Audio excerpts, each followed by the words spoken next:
Satanologia, Teologia 2.2. Áudio. Dica.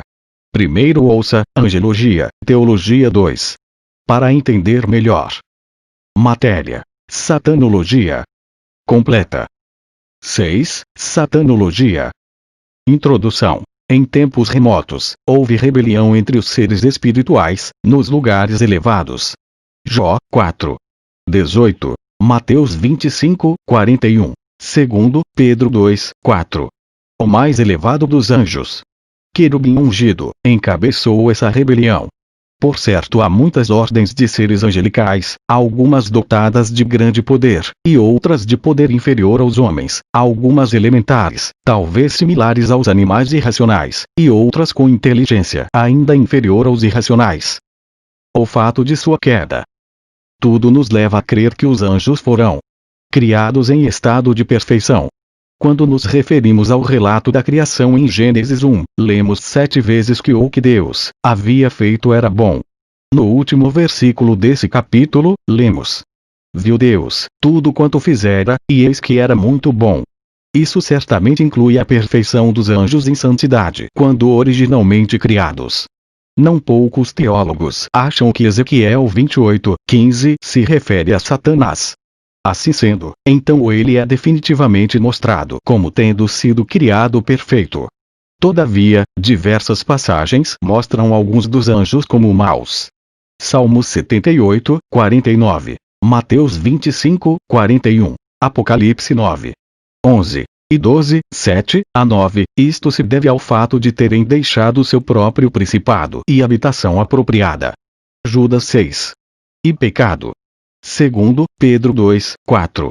Não há dúvida que Lúcifer tenha sido o chefe da apostasia. Isaías 14. 12 se refere a ele como sendo a estrela da manhã e filho da alva, e lamenta a sua queda. Ezequiel 28, 15 a 17 semelhantemente descreve sua queda. Não pode haver dúvidas, portanto, de que houve realmente uma queda para alguns dos anjos. Não se esqueça. Deixe seu joinha. Inscreva-se. E receba a atualização do canal Spoes Gospel. Veja mais estudos teológicos. Visite o site na descrição.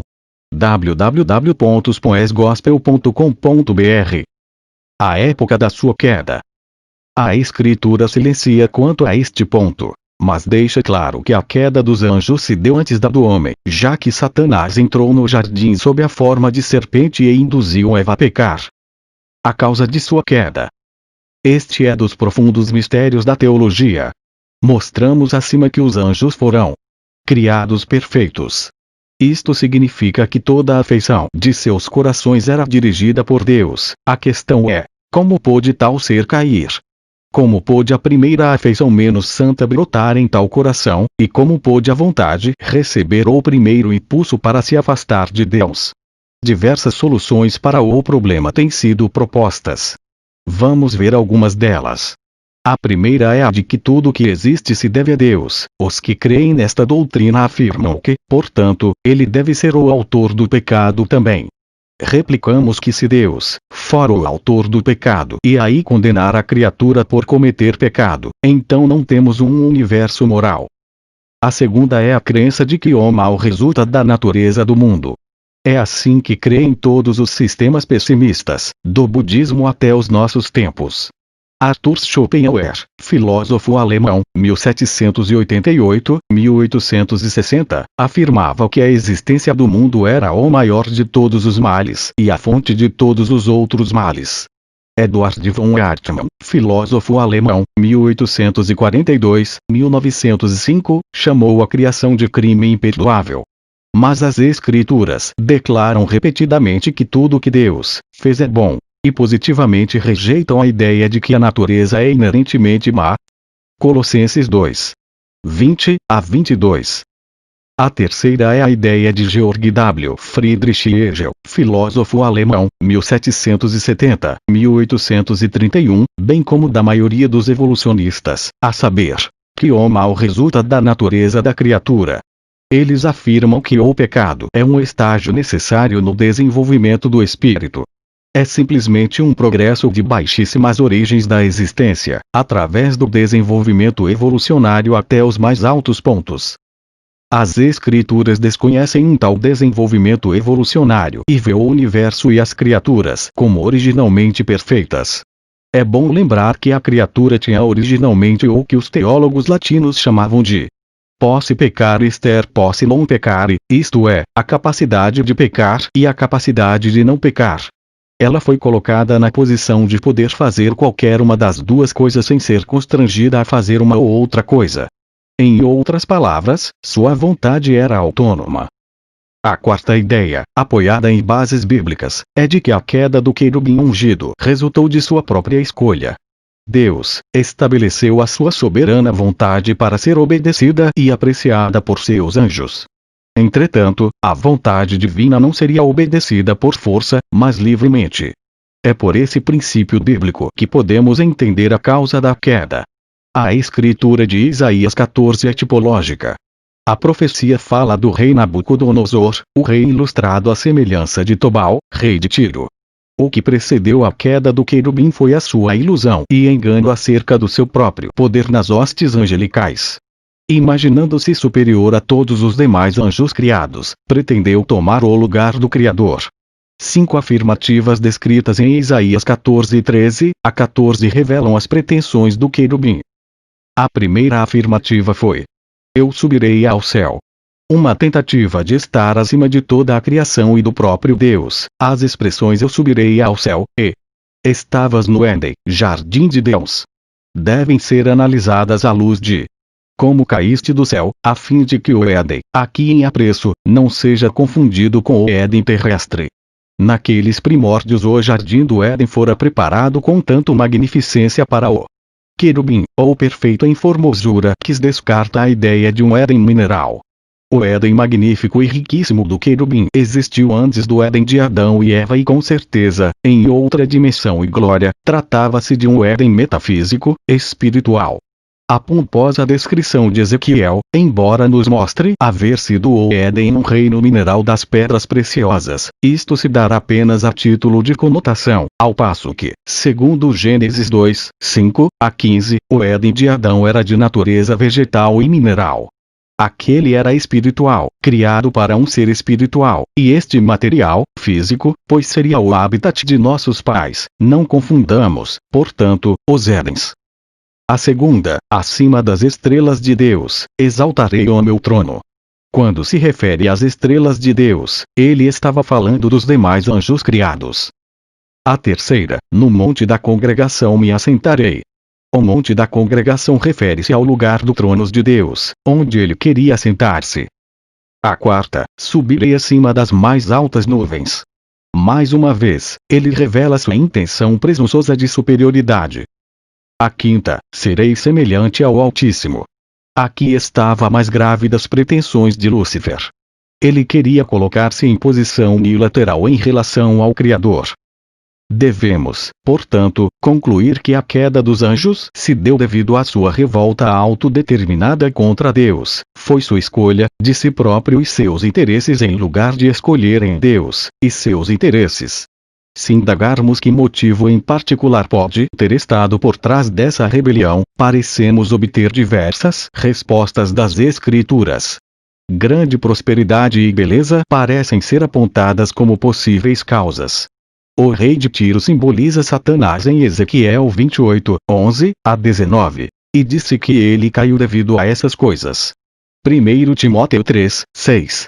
Ambição desmedida e o desejo de ser mais que Deus parecem outra causa.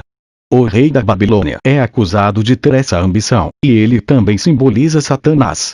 Isaías 14, 13 a 14. A queda de Lúcifer foi inevitável e consequente. Sua avidez irrefreada de querer ser igual a Deus aguçou o interesse de grande número de anjos que resolveu acompanhá-lo. Por esse ato pecaminoso contra o seu Criador, Lúcifer foi destituído de suas funções celestiais e condenado à execração eterna. Mas ele continua como o instigador do pecado no mundo. Romanos 7,14. O resultado de sua queda. As escrituras registram diversos resultados decorrentes sua queda. Entre eles alistamos que a.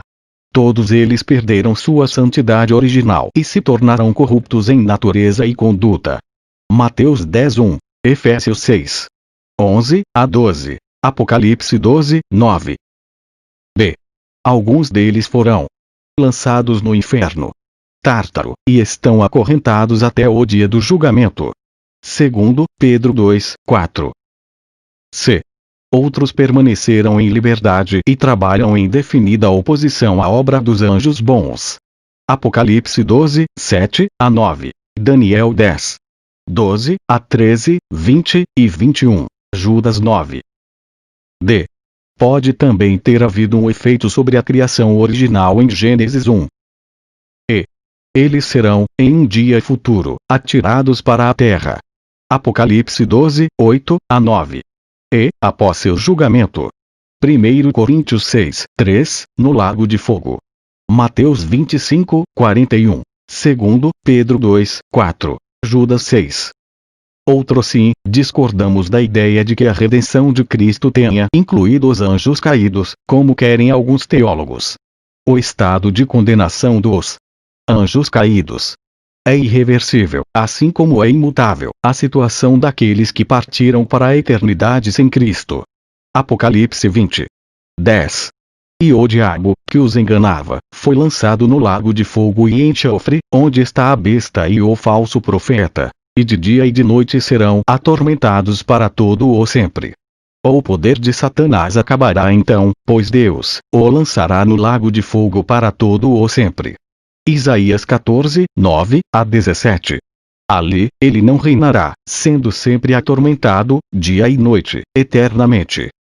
Finalmente, seria bom que os que advogam salvação para o diabo e seus anjos, observassem os textos bíblicos, que alistamos na sequência. A. Anuncia tribulação e angústia. Romanos 2, 9. B. Pranto e ranger de dentes. Mateus 22, 13 e 25, 30. C. Eterna perdição. Segundo Tessalonicenses 1, 9. D. Fornalha de fogo. Mateus 13, 42 e 50. E. Preconiza cadeias da escuridão. Segundo Pedro 2, 4. F. Do tormento eterno. Mateus 25, 46, de 1. Inferno e de 1. Fogo que nunca se apaga. Marcos 9, 43. G. De 1. Ardente lago de fogo e de enxofre. Apocalipse 19, 20. H. E onde a fumaça do seu tormento sobe para todo o sempre, e não tem repouso, nem de dia nem de noite. Apocalipse 14, 11. Os anjos maus. Eles estão divididos em duas classes distintas: os livres e os prisioneiros.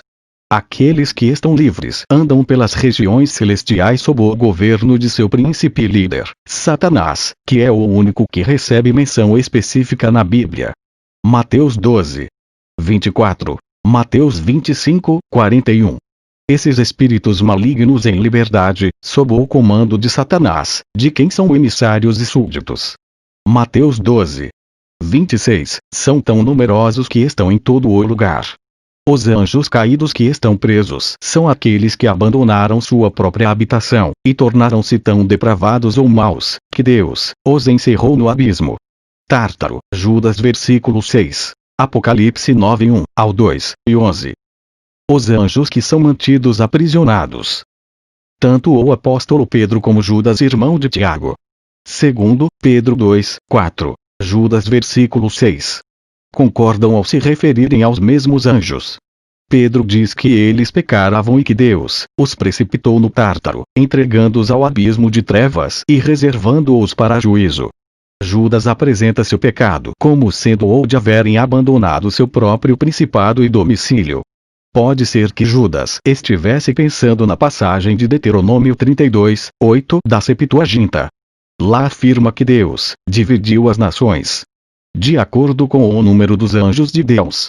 Assume-se que Deus tenha nomeado um ou mais anjos para cada uma das nações. O fato de que várias nações estão assim sob um ou outro desses príncipes angélicos é evidenciado por Daniel 10:13 a 20, 11:1, 12:1. Deixar seu próprio principado poderia assim significar infidelidade no cumprimento de seus deveres, mas provavelmente significa que eles tentaram obter um principado mais cobiçado. Como castigo do seu pecado, Deus os precipitou no Tártaro. É só aqui que esta palavra aparece no Novo Testamento. Para Homero, poeta grego, autor dos épicos Ilíada e Odisseia, século 9 a.C., o Tártaro é um lugar sombrio abaixo do Hades. Se os homens maus descem ao Hades, não parece improvável que Tártaro, o lugar onde os anjos maus estão confinados, seja ainda mais abaixo. Seu castigo consiste de estarem confinados em abismos de trevas e estarem presos por algemas eternas, reservados para o juízo do grande dia. As algemas são eternas. Grego, aidios, no sentido de que nunca se desgastam.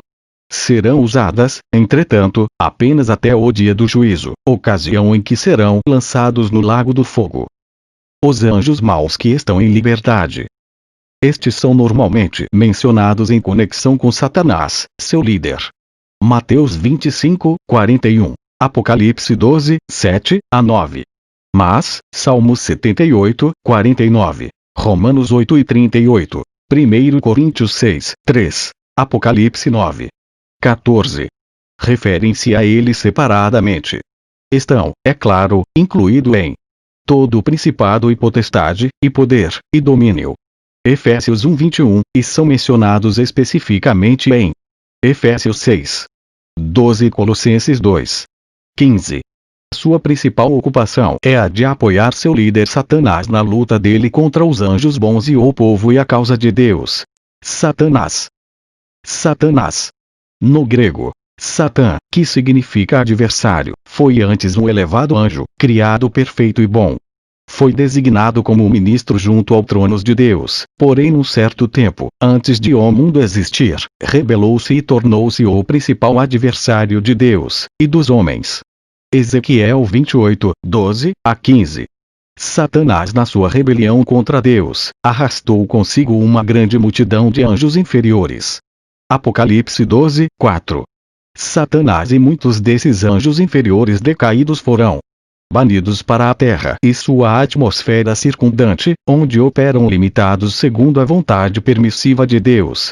Satanás, também chamado a serpente, provocou a queda da raça humana. Gênesis 3:1 ao 6. Nesse episódio, a serpente levantou-se contra Deus, através da sua criação.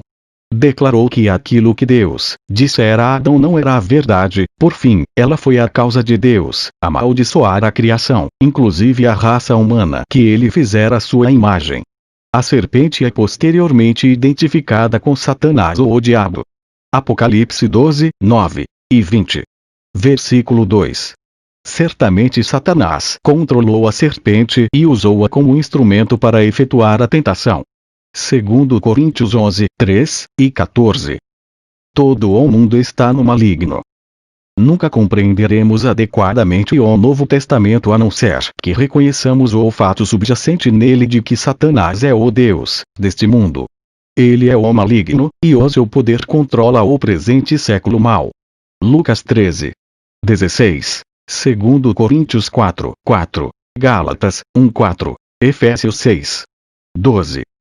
As Escrituras não ensinam que Deus, hoje, controla diretamente este mundo ímpio, cheio de gente pecaminosa, de maldade, de crueldade, de injustiça, de impiedade, etc. Deus não deseja, nem causa, de nenhuma maneira, todo o sofrimento que há no mundo. Nem tudo quanto aqui ocorre procede da sua perfeita vontade.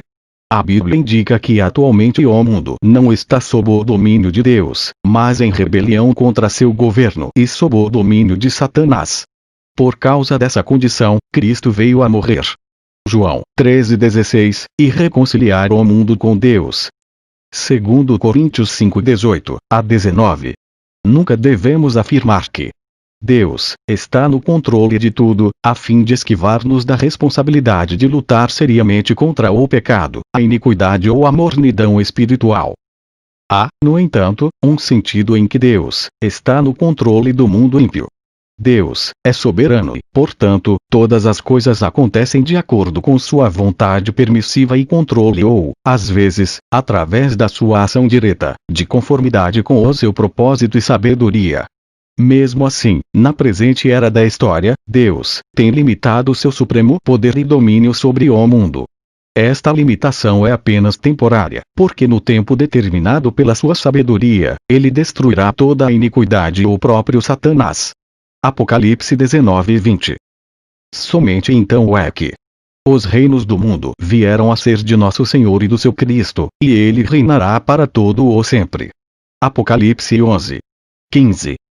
O império do mal sobre o qual Satanás reina é altamente organizado e exerce autoridade sobre regiões do mundo inferior, os anjos caídos. Apocalipse 12:7, os homens perdidos. João 12:31, Efésios 2:2, e o mundo em geral. Lucas 4:5, 6, 2 Coríntios 4:4. Satanás não é onipresente, onipotente, nem onisciente. Por isso a maior parte da sua atividade é delegada a seus inumeráveis demônios. Apocalipse 16:13 a 14. Jesus veio à terra a fim de destruir as obras de Satanás. 1 João 3:8, de estabelecer o reino de Deus, e de livrar o homem do domínio de Satanás. 1 João 3:8, Lucas 4:19, 13, 16, Atos dos Apóstolos 26:18. Cristo, pela sua morte e ressurreição, derrotou Satanás e ganhou a vitória final de Deus sobre ele. Hebreus 2:14. No fim da presente era, Satanás será confinado ao abismo durante 1000 anos. Apocalipse 20. Versículo 1 a 3. Depois disso será solto, após o que fará uma derradeira tentativa de derrotar Deus, seguindo-se sua ruína final, que será o seu lançamento no lago do fogo. Apocalipse 20. Versículo 7 a 10.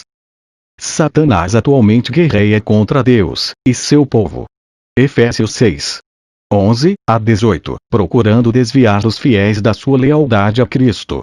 2 Coríntios 11:3, e fazê-los pecar e viver segundo o sistema do mundo. 1 Timóteo 5:15. O cristão deve sempre orar por livramento do poder de Satanás, para manter-se alerta contra seus ardis e tentações. Efésios 6:11, e resistir-lhe no combate espiritual, permanecendo firme na fé. Efésios 6:10 a 18. A personalidade de Satanás. O substantivo personalidade vem do grego idiokens etos, que significa propriedade particular, caráter próprio. Pessoa na língua grega é um substantivo feminino referente a um homem ou uma mulher, antropos, substantivo masculino, e no termo gramático e teológico prosopon, que significa face, figura, gesto, olhar, aspecto, máscara, papel, personagem.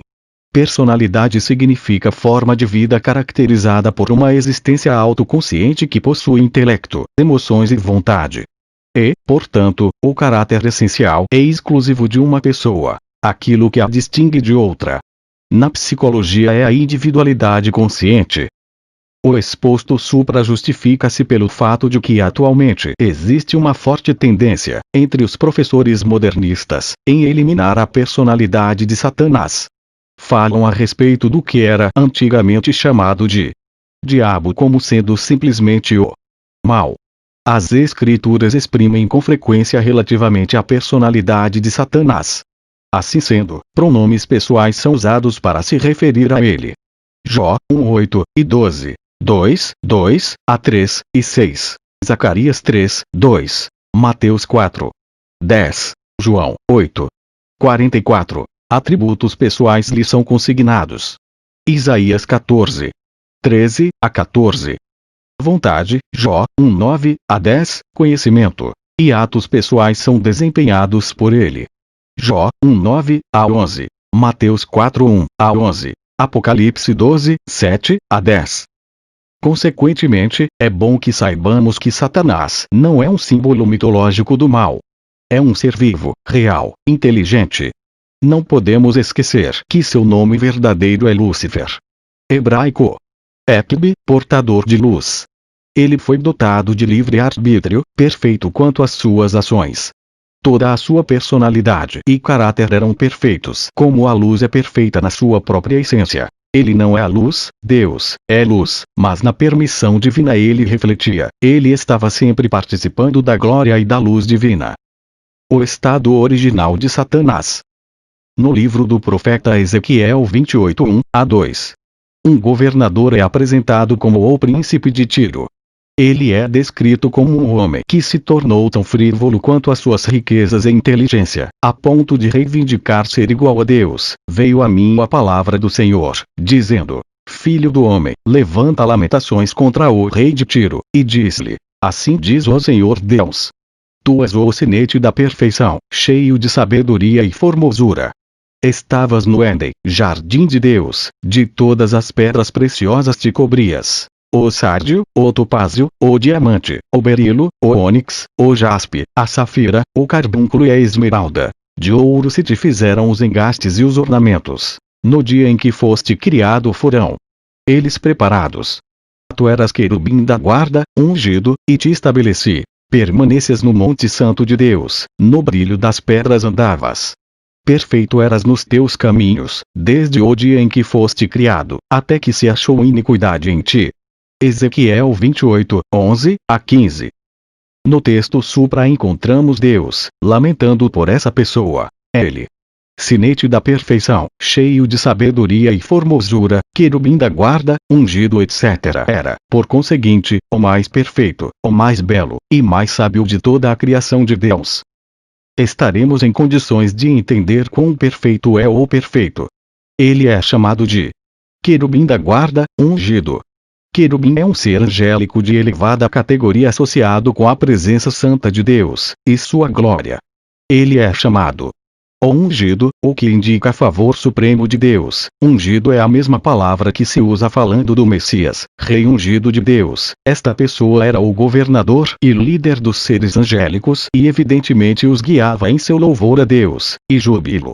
A palavra hebraica traduzida da guarda em Ezequiel 28:14-16 significa literalmente quem conduz. Observamos, ainda que lhe foram dadas todas as joias fabulosas, indicando também sua categoria exaltada. Ele estivera no Éden, jardim de Deus, e no monte santo de Deus. Ele andava no brilho das pedras, o que é um símbolo humilde usado para indicar a presença santa de Deus. Tal descrição não poderia aplicar-se a um mero ser humano. Entretanto, foi perfeito até que se achou iniquidade nele. Esta falta de equidade marcou a queda de Lúcifer e a origem de Satanás. Isaías 14:12-14. É importante observar que Deus se dirige a Satanás mediante a pessoa do príncipe de Tiro. Ezequiel 28. Satanás é a fonte invisível da arrogância e autodeificação deste príncipe. Scofield. Bíblia de Estudo, descreve outros casos de tratamento indireto com Satanás mediante um homem ou outra criatura. Quando Deus se dirigiu à serpente no jardim, em Gênesis 3:14. Quando Jesus falou a Satanás através de Pedro, em Mateus 16:23. A visão não é de Satanás em sua própria pessoa, mas de Satanás em seu desempenho num rei terreno e através desse rei que se arroga honras divinas. A relação figurada com o rei de Tiro. Ezequiel 28:1-10. No devido contexto, a profecia de Ezequiel contra o rei de Tiro contém uma referência velada a Satanás como o verdadeiro governante de Tiro e como o Deus deste mundo. 2 Coríntios 4:4. 1 João 5:19. O rei é descrito como um visitante que estava no jardim do Éden. Ezequiel 28:13, que fora um anjo, querubim ungido. Ezequiel 28:14, e uma criatura perfeita em todos os seus caminhos, até que nela se achou iniquidade. Ezequiel 28:15. Por causa do seu orgulho pecaminoso. Ezequiel 28, 17, foi precipitado do monte de Deus. Ezequiel 28, 16 a 17. Isaías 14, 13 a 15. Nos primeiros 10 versículos, o rei de Tiro é apresentado literalmente como alguém conhecido na história como Tobal, ou Itobal II, que reinou em 586 a.C. Naquele período, Tobal, como rei de Tiro, uma cidade-reino, encheu-se de orgulho e presunção, imaginando-se um deus. No versículo 2, o profeta fala do príncipe de Tiro e no versículo 12 fala do rei de Tiro. Na primeira parte, quando fala do príncipe, apresenta-o como um homem vaidoso e presunçoso, que se imaginava um deus. Porém, o texto, quando fala do mesmo personagem no versículo 12, passa a ter um sentido mais espiritual, e desse modo, entende-se que se trata, comparativamente, de outro rei, chamado Lúcifer, influenciador espiritual do príncipe literal. Tobal, ou príncipe, imaginava a sua cidade como inexpugnável por estar construída sobre uma rocha.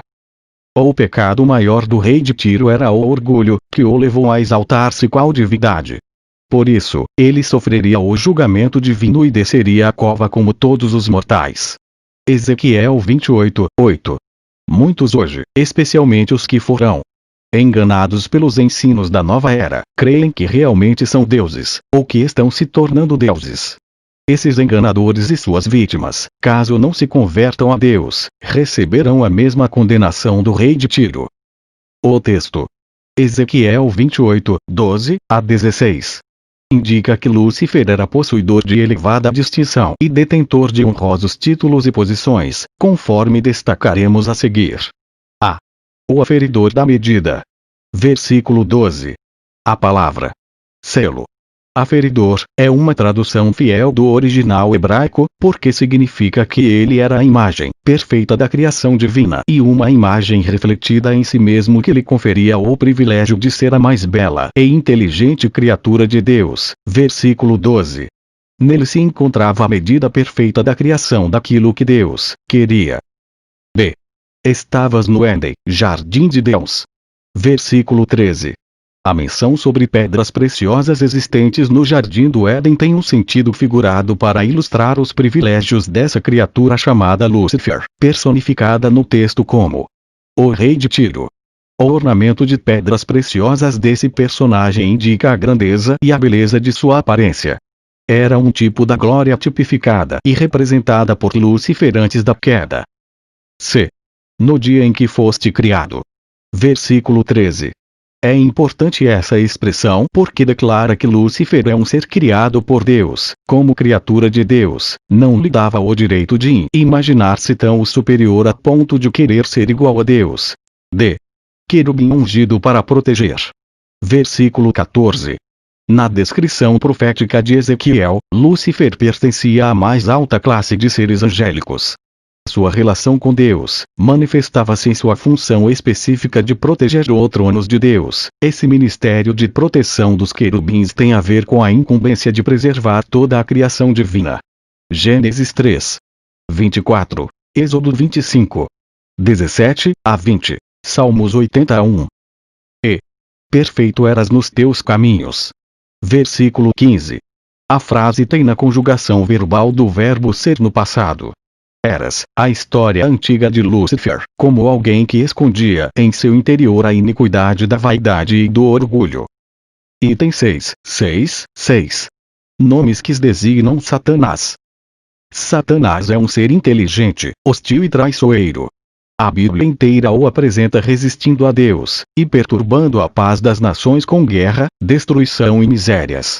As Escrituras se referem a este ser poderoso através de substantivos próprios e pronomes pessoais diferentes, como a. Satanás. 1 Crônicas 21:1, Jó 1:6, Lucas 10:18, Apocalipse 20:2, etc. Esse título lhe foi dado após a sua queda da presença de Deus, e significa adversário. Zacarias 3:1, 1 Pedro 5:8. Foi a partir do momento em que Lúcifer encheu-se de iniquidade e permitiu que a presunção o dominasse que aconteceu a grande tragédia universal. Ele imaginou-se poderoso o suficiente para competir ou mesmo superar o trono de Deus, Lúcifer. Então, se fez adversário e oponente constante e implacável contra o Criador. Tornou-se, por isso, um arqui-inimigo de toda a criação viva de Deus. B. Diabo. Mateus 13:39. João 13:2, etc. Este termo aparece apenas no Novo Testamento. É uma transcrição do vocábulo grego diabolos, que significa caluniador, acusador. Apocalipse 12:10. Essa característica ele demonstrou como uma das suas tarefas mais terríveis e maléficas. Existe uma história onde o diabo calunia e acusa um servo de Deus, chamado Jó. Embora esse homem fosse íntegro, o diabo apareceu diante do Senhor para acusá-lo. Jó 1:9-11. Portanto, a Bíblia identifica o diabo como caluniador e acusador dos servos de Deus. Como diabo, ele é o acusador dos irmãos.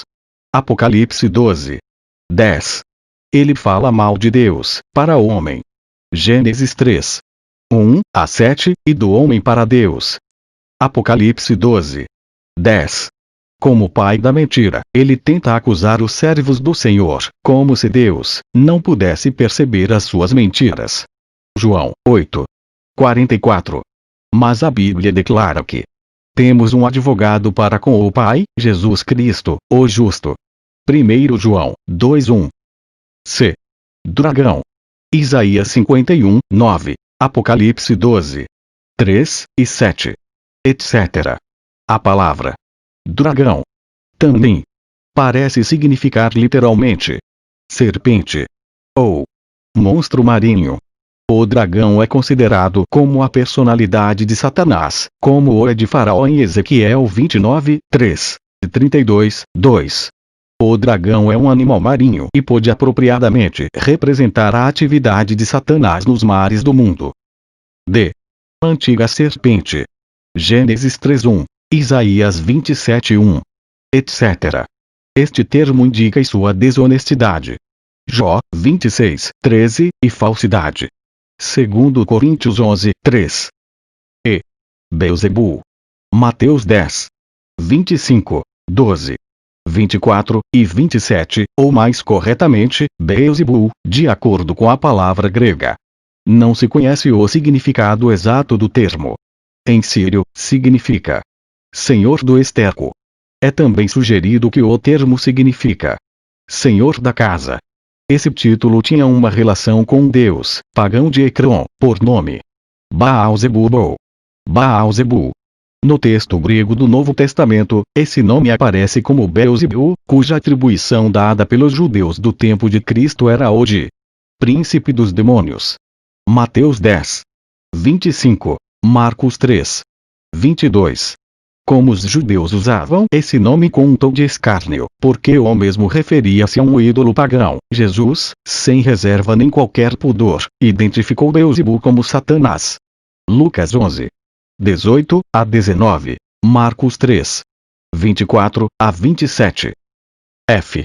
Belial ou Beliar. 2 Coríntios 6:15.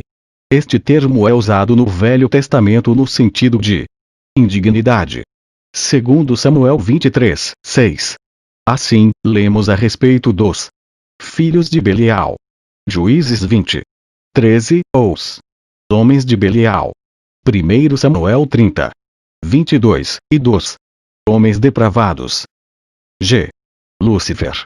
Esse nome não aparece literalmente em nossas versões bíblicas, é a forma latina traduzido por Jerônimo na Vulgata. Na linguagem metafórica de Isaías 14:12, o nome Lúcifer aparece vinculado à expressão filho da alva. Os babilônicos criam que os astros celestes ou estrelas fossem seres angélicos, por isso, um filho da alva representava a primeira luz da manhã, e Lúcifer, em seu primeiro estado, possuía esta característica. Este termo significa a estrela da manhã, um nome dado ao planeta Vênus. Significa literalmente o que traz a luz, e é um nome usado para Satanás na passagem de Isaías. Como Lúcifer, Satanás é mostrado como um anjo de luz. H. Maligno. Mateus 13:19 e 38. Segundo Coríntios 6, 15, etc. Esta é uma descrição de seu caráter e sua obra. J. Tentador. Gênesis 3:1, Jó 2:7, Mateus 4:3, Marcos 1:13, João 13:2, etc. Este nome indica seu constante propósito e esforço para levar os homens ao pecado. K. Deus, deste século. Segundo Coríntios 4:4. Como tal, ele tem céus. Ministros. Segundo Coríntios 11:15. Doutrinas. 1 Timóteo 4:1 Sacrifícios. 1 Coríntios 10:20. Sinagogas. Apocalipse 2:9. Ele patrocina a religião do homem natural e é, sem dúvida alguma, responsável por todos os falsos cultos e sistemas que assolam a cristandade hoje em dia. L. Príncipe da potestade do ar. Efésios 2:2 e 6:12. Como tal, ele é o líder dos anjos maus. Mateus 25:41 e Apocalipse 12:7. E o príncipe dos demônios. Mateus 12:24 e Apocalipse 16:13-14. Ele comanda uma vasta hoste de servos que executam suas ordens, e governa com poder despótico. M. Príncipe deste mundo. João 12:31 e 14:30. Isto parece se referir à sua influência sobre os governos deste mundo. Jesus não disputou a reivindicação de algum tipo de direito aqui neste planeta feita por Satanás em Mateus 4:8-9. Mas Deus, é claro, estabeleceu limites definidos para ele, e quando chegar a hora, ele será subjugado pelo governo daquele que tem o direito de governar, Jesus, nosso Santo Senhor. N. O adversário. 1 Pedro 5:8, Apocalipse 7:17 e 20. Versículo 2. O acusador dos filhos de Deus, Apocalipse 12:10. O enganador. Gênesis 3:4 e 13. Segundo Coríntios 11:3 e 13-14. Segundo Timóteo 2:26. O pai da mentira. João 8:44. Item 6:7. A atuação de Satanás. Em relação à obra redentora de Cristo. O autor da Epístola aos Hebreus, 4:15, diz que Jesus foi tentado em tudo. Essa declaração parece chocar-se com a lógica da divindade, uma vez que é impossível que Deus seja tentado ou submetido à tentação. Porém, devemos analisar essa declaração sob a ótica cristológica que destaca as duas naturezas de Cristo, a divina e a humana. Porque Jesus foi tentado pelo diabo. João Broados, em seu comentário de Mateus, responde a essa questão da seguinte maneira: ele daria, pela tentação, prova de sua verdadeira humanidade, de que possuía uma alma humana, seria parte do seu exemplo a nós, faria parte de sua disciplina pessoal, faria parte de sua preparação para ser um intercessor compassivo. Hebreus 2:18 e 4:15. Era parte da grande batalha na qual a semente da mulher pisaria a cabeça da serpente. Gênesis 3:15. Ao tentar Jesus, o diabo queria convencê-lo a desistir ou a adiar sua missão. O tentador sabia qual era a missão de Jesus, por isso, procurou criar-lhe situações embaraçosas, tentando levá-lo a empregar meios contrários ao plano divino. Jesus, contudo, não cedeu a nenhuma das insinuações satânicas. Ele não fraquejou, nem tomou atalhos para cumprir sua missão. Do mesmo modo, somos tentados a provocar a ira de Deus, e a pecar contra a sua vontade soberana, mas devemos resistir firmes na fé. Tiago 4:7. 1 Pedro 5:8-9. É assim que Satanás opera em nossos dias. Ele procura compelir-nos a galgar lugares e posições fora de tempo, a tomar decisões precipitadas e, acima de tudo, a contrariar a vontade de Deus. Ele usou várias pessoas para tentar boicotar a obra de Cristo. Mateus 2:16, Mateus 16:23, João 8:44, João 13:27. Em relação às nações. E o sexto anjo derramou a sua taça sobre o grande rio Eufrates. E a sua água secou-se, para que se preparasse o caminho dos reis do Oriente. E da boca do dragão, e da boca da besta, e da boca do falso profeta vi saírem 3 espíritos imundos, semelhantes a rãs, porque são espíritos de demônios, que fazem prodígios, os quais vão ao encontro dos reis de todo o mundo para os congregar para a batalha, naquele grande dia do Deus Todo-Poderoso, e os congregaram no lugar que em hebreu se chama Armagedon. Apocalipse 16. 12 a 16.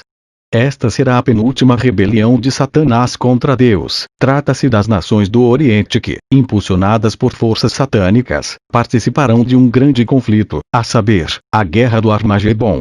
Apocalipse 19. 17 a 21.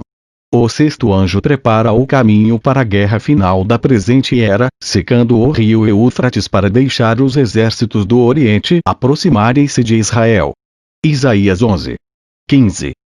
O versículo 13 do texto supra faz menção de espíritos imundos semelhantes a rãs, que são demônios operadores de milagres e, assim, enganam as nações para apoiarem o mal, o pecado e o anticristo. Isso é um sinal evidente que durante a grande tribulação, os governantes das nações ficarão endemoniados.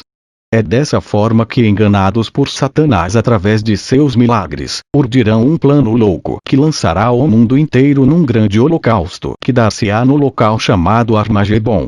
Grego Armagedon. Apocalipse 16. 16.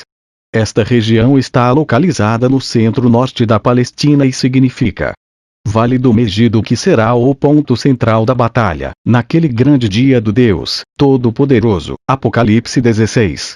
14. Essa guerra será travada perto do fim da tribulação, e acabará quando Cristo voltar para destruir os ímpios.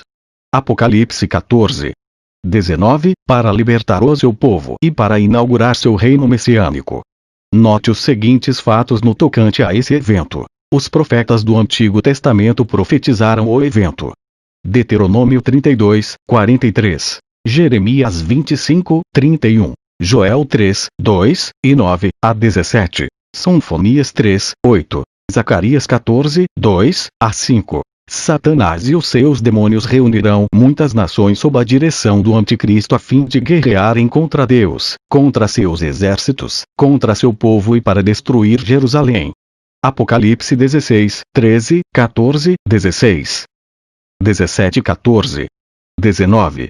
14 e 19. Ezequiel 38, 39. Zacarias 14, 2. Embora o ponto central esteja na terra de Israel, o evento do Armagedon envolverá a totalidade do mundo. Jeremias 25, 29 a 38. Cristo voltará e intervirá de modo sobrenatural, destruindo o anticristo e os seus exércitos. Apocalipse 19 e 19 a 21. Zacarias 14, 1 a 5, e todos aqueles que desobedecem ao Evangelho.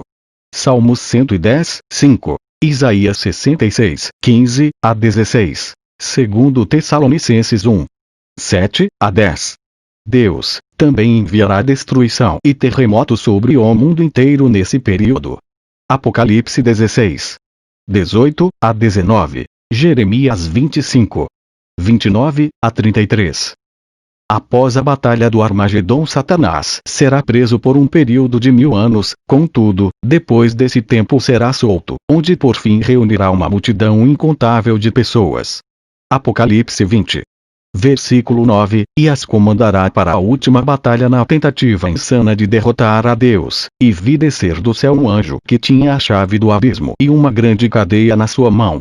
Ele prendeu o dragão, a antiga serpente, que é o diabo e Satanás, e amarrou-o por 1000 anos. E lançou-o no abismo, e ali o encerrou, e pôs selo sobre ele, para que mais não engane as nações. Apocalipse 20. Versículo 3. E, acabando-se os 1000 anos, Satanás será solto da sua prisão e sairá a enganar as nações que estão sobre os 4 cantos da terra, Gog e Magog, cujo número é como a areia do mar, para as ajuntar em batalha. E subiram sobre a largura da terra e cercaram o arraial dos santos e a cidade amada. Mas desceu fogo do céu e os devorou. Apocalipse 20. Versículo 7 a 9. Como observamos acima, no término do milênio, Satanás será solto e numa atitude desesperada manipula, pela última vez, as nações, enganando-se a ponto de supor que ainda poderá derrotar a Deus, sairá a enganar aqueles que quiserem rebelar-se contra o reino de Cristo, e ajuntará uma multidão de semelhantes rebeldes. Gog e Magog. Apocalipse 20. Versículo 8. É desta forma que Satanás trabalha incansavelmente. Atua cegando os entendimentos. Segundo Coríntios 4. 4. Arrebatando a palavra dos corações. Lucas 8. 12. Usando homens para se oporem à obra de Deus. Apocalipse 2. 10. E para tanto mente. Atos dos Apóstolos 5. 3. Acusa e difama. Apocalipse 12. 10. Dificulta trabalho. 1 Tessalonicenses 2. 18. Se vale de demônios. Efésios 6. 11 a 12. Semeia o joio entre os crentes. Mateus 13. 38 a 39. Realiza perseguições contra os seus oponentes. Apocalipse 2. 10, etc. Não se esqueça. Deixe seu joinha. Inscreva-se. E receba a atualização do canal Spoes Gospel. Veja mais estudos teológicos. Visite o site na descrição. www.spoesgospel.com.br. Item 7. Demonologia. Introdução. A demonologia é um estudo que vem despertando o interesse das pessoas neste final de século. Ideias fictícias, invencionices mistificadas, teorias religiosas e filosóficas e até alusões bíblicas desprovidas de interpretação correta têm invadido o mundo da literatura secular. O cristão, por sua vez, não desconhece o fato de que Satanás, na sua rebelião contra Deus, arrastou consigo uma grande multidão de anjos das ordens inferiores. Apocalipse 12, 4, que são identificados após sua queda, com os demônios ou espíritos, e que Satanás e muitos desses anjos inferiores decaídos foram banidos para a terra e sua atmosfera circundante, onde operam limitados segundo a vontade permissiva de Deus. Neste capítulo, teremos a oportunidade de conhecer essa doutrina do ponto de vista da Bíblia, como única autoridade capaz de revelar e esclarecer a realidade e a identidade dos demônios. A doutrina dos demônios. O termo demônio aparece somente 3 vezes no Velho Testamento. Deuteronômio 32, 17, Salmos 106, 37, Levítico 17, 7. No Novo Testamento, a palavra demônio, grego daimon, ou daimonion, assumiu o sentido de malignidade, pois eles são seres espirituais, inteligentes, impuros e com poder para afligir e contaminar os homens moral e espiritualmente. O termo daimon ocorre em Mateus 8, 31, e daimônio diz apenas em Tiago 3, 15. Mas o substantivo daimonion aparece 63 vezes, e o verbo daimonizomai, 13 vezes. No grego clássico, os termos daimonion e daimon se referem a deuses inferiores, tanto bons como maus. No texto de Deuteronômio 32, 17, o Cântico de Moisés destaca que os israelitas caíram em idolatria. Sacrifícios ofereceram aos demônios. Shedim. Entende-se então que o termo Shedim se identifica não só com as imagens de idolatria, mas também relaciona o termo com seres espirituais por detrás dos que adoram as imagens. O termo Serim, etimologicamente significa ou peludo ou bode peludo. O povo de Israel repudiava esses animais porque eram considerados objetos de adoração. Levítico 17. 1 a 7. Quem são os demônios? Alguns teólogos entendem que os demônios e espíritos maus são diferentes dos anjos caídos. Outros admitem que tanto anjos caídos, espíritos malignos e demônios são apenas nomes diferentes para os mesmos seres. Antes de apresentarmos o nosso ponto de vista, exibiremos algumas teorias enganosas. Teorias falsas sobre os demônios. Essas teorias apresentam ideias divergentes sobre a origem dos anjos caídos. Teóricos utilizam textos bíblicos isolados para defenderem suas posições. Os demônios são espíritos sem corpos de habitantes de uma raça pré-adâmica. Acreditam os defensores dessa teoria que havia na Terra uma raça pré-adâmica que se constituía de criaturas físicas, as quais, pela rebelião de Lúcifer, sofreram a perda de seus corpos materiais, tornando-se espíritos sem corpos, denominados demônios. Esta ideia vai de encontro ao fato de que em parte alguma das escrituras é tal raça mencionada. Mas como a queda de Satanás, de seus anjos e dos demônios deve ter acontecido entre Gênesis 1 e 2, não é improvável que, além dos anjos, houvesse uma raça de seres espirituais que habitava na terra, sobre quem Satanás dominava, e que também caiu quando ele caiu. Como castigo para ele, Deus permitiu-lhes estar aí em um estado de desincorporação até que sejam confinados ao Geena, quando do julgamento final de Satanás e suas hostes. Diversos escritores modernos que escrevem sobre profecias aceitam este ponto de vista. Esta ideia parece explicar melhor o fato dos demônios buscarem possuir seres humanos. A destruição a que se refere segundo Pedro 3, 5 a 6 poderia se referir a um julgamento sobre uma tal raça pré-adâmica, através da qual a criação perfeita de Deus foi transformada no caos de Gênesis 1, 2. Satanás é um anjo, e é chamado príncipe dos demônios. Mateus 12, 24, indicando que os demônios são anjos e não uma raça pré-adâmica. Além disso, Satanás tem uma hierarquia bem organizada de anjos. Efésios 6, 11 a 12, e é razoável supor que estes sejam demônios. Alguns demônios já estão presos. Segundo Pedro 2, 4. E Judas 6, e alguns estão à solta, cumprindo ordens de Satanás. Alguns pensam que a razão para tal aprisionamento é a participação daqueles demônios no pecado de Gênesis 6, 1 a 4. Na verdade, essa teoria não consegue se definir, porque biblicamente, nunca existiu raça alguma pré-adâmica que tivesse habitado neste planeta. Por essa razão, a ideia de uma raça pré-adâmica é pura conjectura, sem nenhum apoio bíblico. Não há nenhuma raça criada anterior à raça humana de Adão e Eva. Gênesis 1, 26 a 27. A única criação de seres vivos e inteligentes existente antes da criação da raça humana eram os anjos, e esses nunca habitaram na Terra como raça criada. Os demônios são seres gerados da relação de anjos com mulheres antediluvianas. Gênesis 6, 1 a 4. Não são poucos os teólogos que apoiam as doutrinas das Testemunhas de Jeová, ao defenderem ser os filhos de Deus. Gênesis 6, 2. Anjos caídos que não guardaram o seu estado original. Essa teoria defende uma intromissão angélica na esfera humana e como resultado uma raça de gigantes perversos. Os defensores dessa teoria interpretam que as filhas dos homens eram realmente da descendência de Adão e Eva. E que os filhos de Deus eram anjos que entraram em conúbio com estas mulheres e produziram uma progênie espantosa de filhos gigantes. Os que admitem essa teoria partem da ideia de que os anjos são chamados filhos de Deus. Em algumas partes das Escrituras, muito especialmente no Antigo Testamento.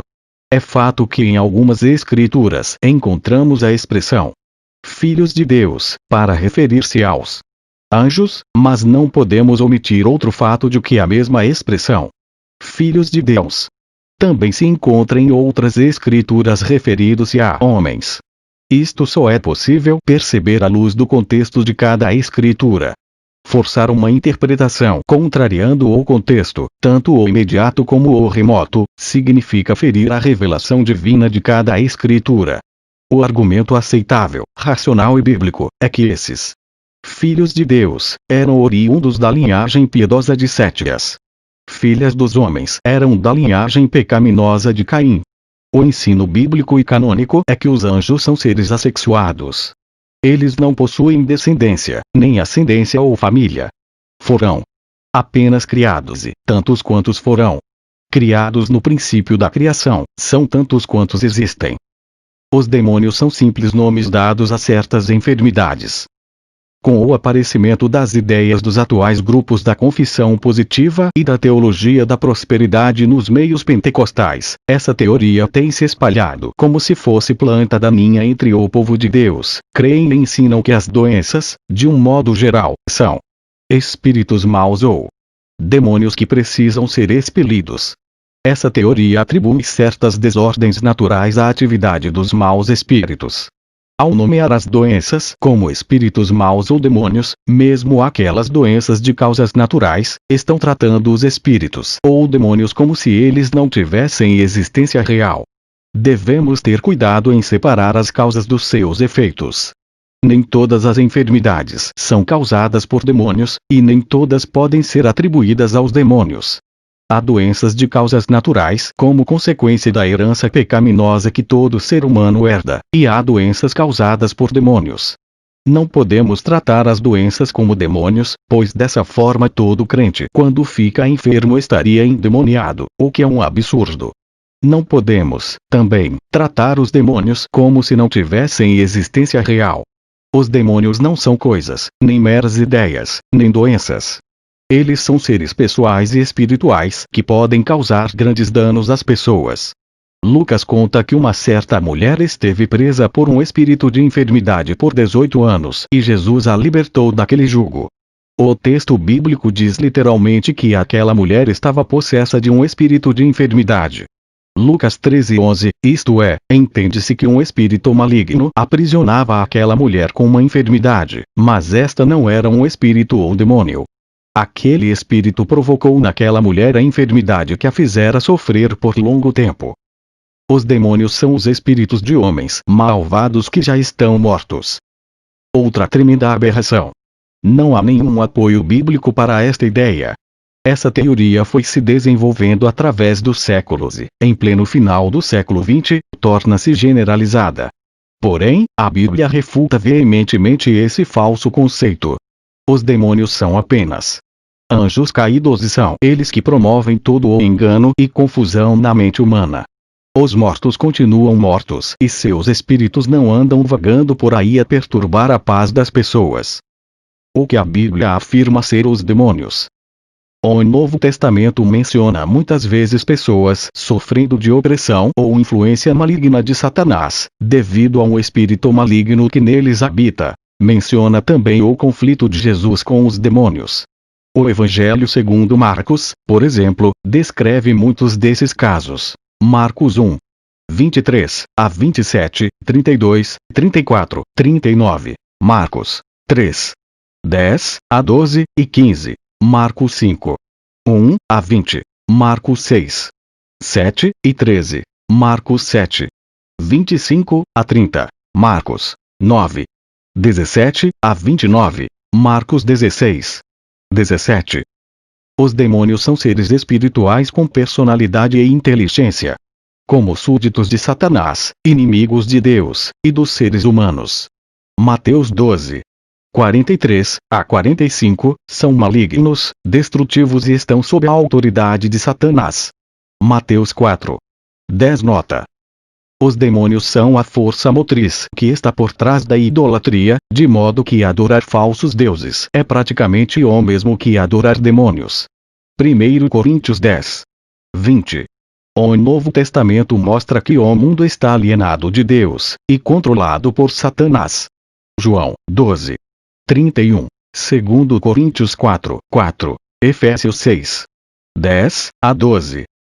Os demônios são parte das potestades malignas. O cristão tem de lutar continuamente contra eles. Efésios 6. 12. Os demônios podem habitar no corpo dos incrédulos, e, constantemente, o fazem. Marcos 5. 15. Lucas 4 e 41. Lucas 8. 27 a 28. Atos dos Apóstolos 16. 18. E falam através das vozes dessas pessoas. Escravizam tais indivíduos e os induzem à iniquidade, à imoralidade e à destruição. Os demônios podem causar doenças físicas. Mateus 9, 32 a 33. Mateus 12. 22. Mateus 17. 14 a 18. Marcos 9. 17 a 27. Lucas 13. versículo 11, e versículo 16, embora nem todas as doenças e enfermidades procedam de espíritos maus. Mateus 4, 24, Lucas 5, 12 a 13. Aqueles que se envolvem com espiritismo e magia, isto é, feitiçaria, estão lidando com espíritos malignos, o que facilmente leva à possessão demoníaca. Atos dos Apóstolos 13, 8 a 10. Atos dos Apóstolos 19. 19. Gálatas 5. 20. Apocalipse 9. 20 a 21. Os espíritos malignos estarão grandemente ativos nos últimos dias desta era, na difusão do ocultismo, imoralidade, violência e crueldade. Atacarão a palavra de Deus, e a sã doutrina, Mateus 24, 24, 2 Coríntios 11, 14 e 15, 1 Timóteo 4, 1. O maior surto de atividade demoníaca ocorrerá através do anticristo e seus seguidores. 2 Tessalonicenses 2, 9. Apocalipse 13, 2 a 8, 16 e 13 e 14. Jesus e os demônios. Nos seus milagres, Jesus frequentemente ataca o poder de Satanás e o demonismo. Marcos 1. Versículo 25 a 26, versículo 34, versículo 39. Marcos 3. 10 a 11. Marcos 5. 1 a 20. Marcos 9. 17 a 29. Lucas 13. 11 a 12 e versículo 16. Um dos seus propósitos ao vir à terra foi subjugar Satanás e libertar seus escravos. Mateus 12. 29. Marcos 1. 27. Lucas 4. 18. Jesus derrotou Satanás, em parte pela expulsão de demônios e, de modo pleno, através da sua morte e ressurreição. João 12:31. João 16. 17, Colossenses 2. 15, Hebreus 2. 14. Deste modo, ele aniquilou o domínio de Satanás e restaurou o poder do reino de Deus, o inferno. No grego Gehenna, o lugar de tormento, está preparado para o diabo e seus demônios. Anjos. Mateus 8. 29, 25, 41. Exemplos do termo Gehenna, no grego. Marcos 9, 43, 45, 47. Mateus 10. 28 e 18, 9. O crente e os demônios. As Escrituras ensinam que nenhum verdadeiro crente, em quem habita o Espírito Santo, pode ficar endemoniado. Isto é, o Espírito e os demônios nunca poderão habitar no mesmo corpo. 2 Coríntios 6. 15 a 16. Os demônios podem, no entanto, influenciar os pensamentos, emoções e atos dos crentes que não obedecem aos ditames do Espírito Santo. Mateus 16. 23, 2 Coríntios 11, 3 e 14. Jesus prometeu aos genuínos crentes autoridade sobre o poder de Satanás e das suas hostes. Ao nos depararmos com eles, devemos aniquilar o poder que querem exercer sobre nós e sobre outras pessoas, confrontando-os sem trégua pelo poder do Espírito Santo. Lucas 4. 14 a 19. Desta maneira, podemos nos livrar dos poderes das trevas. Segundo a parábola em Marcos 3. 27, o conflito espiritual contra Satanás envolve três aspectos. Declarar guerra contra Satanás segundo o propósito de Deus. Lucas 4. 14 a 19. Ir onde Satanás está, qualquer lugar onde ele tem uma fortaleza, atacá-lo e vencê-lo pela oração e pela proclamação da palavra, e destruir suas armas de engano e tentação demoníacos. Lucas 11. 20 a 22. Apoderar-se de bens ou posses, isto é, libertando os cativos do inimigo e entregando-os a Deus, para que recebam perdão e santificação mediante a fé em Cristo. Lucas 11. 22. Atos dos Apóstolos 26. 18. Segue-se os passos que cada um deve observar nesta luta contra o mal. Reconhecer que não estamos no conflito contra a carne ou sangue, mas contra forças espirituais do mal. Efésios 6. 12. Viver diante de Deus, uma vida fervorosamente dedicada à sua verdade e justiça. Romanos 12. 1 a 2. Efésios 6. 14. Crer que o poder de Satanás pode ser aniquilado seja onde for o seu domínio. Atos dos Apóstolos 26. 18. Efésios 6. 16. 1 Tessalonicenses 5, 8, e reconhecer que o crente tem armas espirituais poderosas dadas por Deus, para a destruição das fortalezas de Satanás.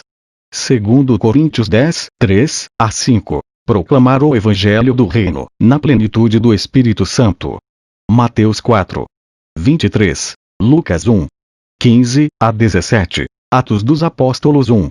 8. Atos dos Apóstolos 2. 4. Atos dos Apóstolos 8. 12. Romanos 1. 16. Efésios 6. 15. Confrontar Satanás e o seu poder de modo direto, pela fé no nome de Jesus. Atos dos Apóstolos 16. 16 a 18. Ao usar a palavra de Deus, Efésios 6. 17. Ao orar no Espírito. Atos dos Apóstolos 6, 4. Efésios 6. 18. Ao jejuar. Mateus 6.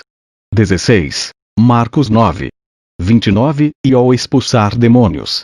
Mateus 10, 1. Mateus 12. 28. Mateus 17. 17 a 21. Marcos 16. 17. Lucas 10. 17. Atos dos Apóstolos 5. 16. Atos dos Apóstolos 8, 7. Atos dos Apóstolos 16. 18. Atos dos Apóstolos 19. 12. Orar, principalmente, para que o Espírito Santo convença os perdidos, no tocante ao pecado, à justiça e ao juízo vindouro, João 16. 7 a 11. Orar, com desejo sincero, pelas manifestações do Espírito, mediante os dons de curar, de línguas, de milagres e de maravilhas. Atos dos Apóstolos 4. 29 a 33. Atos dos Apóstolos 10. 38. 1 Coríntios 12. 7 a 11. A natureza espiritual, intelectual e moral dos demônios. Eles possuem uma natureza intelectual, até mesmo porque na etimologia da palavra daimon o sentido é conhecimento, inteligência. Portanto, os demônios não são coisas impensantes, mas conhecem a Jesus e até falam dele como o Filho do Altíssimo. Marcos 5, 6, 7. Tiago escreveu que os demônios creem e estremecem. Tiago 2. 19. Quanto à natureza moral dos demônios, é inegável que eles se corromperam indo após Lúcifer, praticando toda a sorte de perversão e depravação espiritual. Por isso, eles são chamados espíritos imundos. Mateus 10, 1. Marcos 1, 27. Marcos 3. 11. Lucas 4. 36. Atos dos Apóstolos 8, 7. Apocalipse 16. 13. Eles usam as pessoas, possuindo suas mentes ou influenciando-as por outros meios a fim de que elas se tornem instrumentos de iniquidade. Romanos 6. 13. Na rebelião promovida por Lúcifer, este arrastou consigo uma grande multidão de seres angelicais. Mateus 25, 41. Apocalipse 12, 4. Depois, ele organizou sua própria corte com os anjos que o seguiram, distinguindo-os em principados, potestades e dominadores das trevas e hostes espirituais da maldade. Efésios 6. 12. Os anjos que trocaram a sua habitação pela oferta do rebelde Lúcifer, foram banidos da presença de Deus, e seguiram a liderança de Lúcifer. E, assim, passaram a ser identificados como anjos caídos. Lugar atual e destino final dos demônios. A. Satanás na sua rebelião inicial contra Deus. Mateus 4. 10. Sublevou uma terça parte dos anjos. Apocalipse 12, 4. A maioria deles está solta sob o domínio e controle de Satanás. Mateus 12. 24. Mateus 25. 41. Efésios 2, 2. Apocalipse 12, 7. Estes são os emissários altamente organizados do diabo. Efésios 6. 11 a 12. Que equivalem aos demônios referidos na Bíblia. B. Outros desses estão algemados no poço do abismo. Segundo Pedro 2, 4. Judas 6. E serão soltos na grande tribulação. E o quinto anjo tocou a trombeta, e viu uma estrela que do céu caiu na terra.